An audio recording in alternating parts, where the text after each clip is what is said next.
Jean-Paul David, bonjour. Bonjour. Vous êtes le président des maires ruraux des Alpes-Maritimes. Vous êtes le maire de Guillaume aussi. Tout à fait. Et je voulais vous demander justement quelles sont les attentes des maires ruraux à l'heure actuelle. Les attentes des maires et des maires ruraux en particulier sont grandes dans beaucoup de domaines. C'est une préoccupation que nous avons depuis des années et aujourd'hui l'Assemblée générale nous permet de faire remonter des besoins, oui. des attentes et on espère que les institutions publiques vont réagir dans le sens que nous souhaitons. L'état d'esprit est quand même positif parce qu'on avait parlé à un moment de maires un peu désabusés. Les maires sont désabusés. Les maires subissent les contraintes de normes, les contraintes de manque d'argent, de responsabilité. Mais les maires sont toujours enthousiastes parce qu'ils sont au service de leur population, au service des administrés. Et quel est le plus beau métier, quelle est la plus belle fonction que celle des maires? Donc ça veut dire que même si de temps en temps on est un peu déprimé, on a aussi la capacité de rebondir. Mais pour rebondir, on a besoin d'être entendu, d'être écouté, d'être soutenu par les pouvoirs publics. Et c'est le but de nos réunions d'aujourd'hui. Alors justement, est-ce que l'État répond à vos besoins, à vos attentes? Un exemple très concret, le problème des cartes nationales d'identité lorsqu'on habite dans un village. Apparemment, c'est pas simple. Alors la prise en compte des services de la population dans les territoires et notamment dans les territoires les plus reculés est un vrai enjeu. Et donc aujourd'hui, c'est la question d'ailleurs que j'ai posée sur les maisons France Service. Nous avions des maisons de service au public. Aujourd'hui, vont être transformées le 1er janvier 2020 dans les maisons France Service. C'est là qu'on devrait retrouver tous les opérateurs pour permettre aux populations qui sont à moins d'une demi-heure de service public de pouvoir rencontrer à la fois la Sécu, Pôle emploi, les services de l'État traditionnels.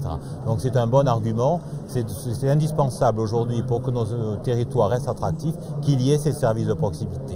Et on demande à l'État non de ne pas se contenter de 300 maisons France Service dans l'ensemble du pays, mais d'aller beaucoup plus loin, compte tenu notamment sur un département comme le nôtre, de la topographie, de la géographie, de vallées. Donc on ne peut pas considérer qu'une maison par grand canton dans les zones rurales soit satisfaisant. Donc on demande d'aller plus vite et plus fort que 3 maisons par département. C'est un enjeu majeur et qui doit permettre, si on veut que nos populations restent dans nos villages, il faut impérativement que l'on retrouve des services publics de qualité, de proximité, notamment quand on nous annonce la restructuration des réseaux des trésoreries. Ça veut dire qu'il faut une réflexion globale sur les services, notamment en milieu rural. Pour un très bon maillage du territoire.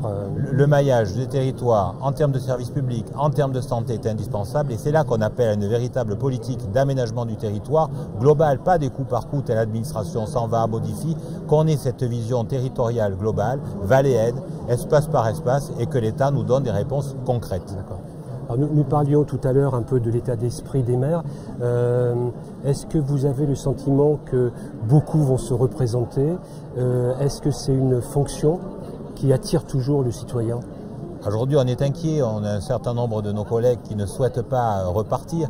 On voit bien que si les Français aiment leur maire, puisque plus de 63% considèrent que le maire est le personnage qu'ils préfèrent, qu'ils comprennent, bien que 84% ne souhaitent pas exercer la fonction, ça veut dire que nos administrés ont bien compris la difficulté au quotidien de cette gestion municipale.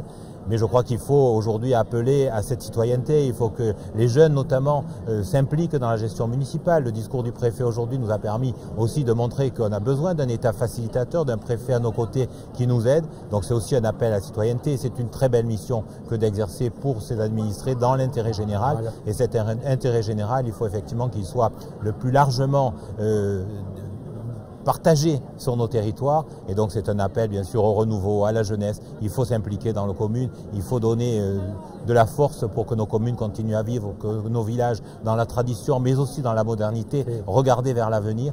Eh bien on a besoin bien sûr de nouvelles personnes et surtout qu'il n'y ait pas un cloisonnement entre ceux qui sont là et qui doivent rester et ceux qui regardent. Merci beaucoup Monsieur David. Merci à vous. Bonne journée.